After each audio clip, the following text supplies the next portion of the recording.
If you count the legal votes, I easily win.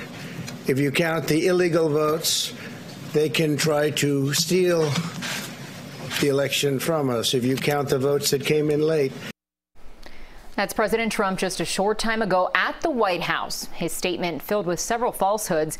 He claims votes for him are legal and votes against him are somehow not legal and should not be counted. Now, he also said he was surprised that most mail-in ballots are overwhelmingly for Joe Biden, even though he spent most of his campaign telling his supporters to vote in person. The president made several claims of fraud against him without offering a single piece of evidence. The electoral map remains unchanged at this point. CBS News has former Vice President Joe Biden with 253 Electoral College votes and President Donald Trump with 213. Now, votes are still being counted in 6 states, but the focus tonight is on 4 key battlegrounds: Arizona, Nevada, Georgia, and Pennsylvania.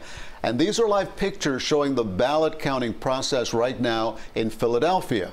But as vote counters work around the clock, so too are protesters. Dueling demonstrations are underway across the country. Biden supporters are urging that every vote everywhere be counted, while Trump supporters, without evidence, say there are major problems with voting and ballot counting. Former Florida Attorney General Pam Bondi spoke at a rally in Philadelphia. We have just filed a motion in federal court for immediate injunctive relief to shut down the voting process until we can get a resolution where we can look at these ballots. CBS 4's Michael George joins us live now from Wilmington, Delaware, with more on the voting process. Michael. Well, Lauren, as you mentioned, we just heard from President Trump, a much more subdued President Trump than we've heard from in the past, saying that, again, declaring himself the winner before all the votes have been counted and saying without evidence that he won the election. We also heard from the former Vice President Joe Biden this afternoon, a very different message. He said he feels very good about their chances and he believes this election will be settled soon. The vote count between former Vice President Joe Biden and President Trump in several uncalled states continues to narrow. In America, the vote is sacred. Each ballot must be counted. And that's what we're going to see going through now. In Georgia, the president holds the lead, while Biden leads in the western states of Arizona and Nevada. We want to make sure that we're being accurate. The results in the state of Nevada obviously are going to be very important to the entire country, and that is our #1 goal. The Biden campaign says the vote count is only looking better and better for them.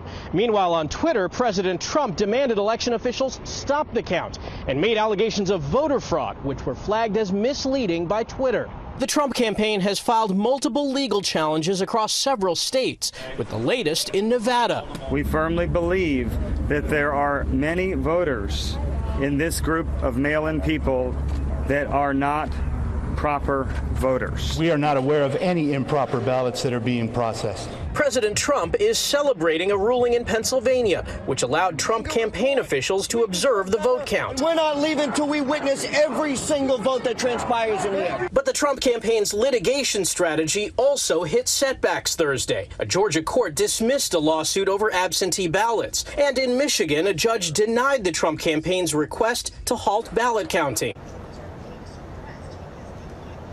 And both campaigns know this race does not end when a candidate reaches 270 electoral votes. Both campaigns are already fundraising for their legal teams. In Wilmington, Delaware, Michael George, Lauren Elliott, we'll send it back to you.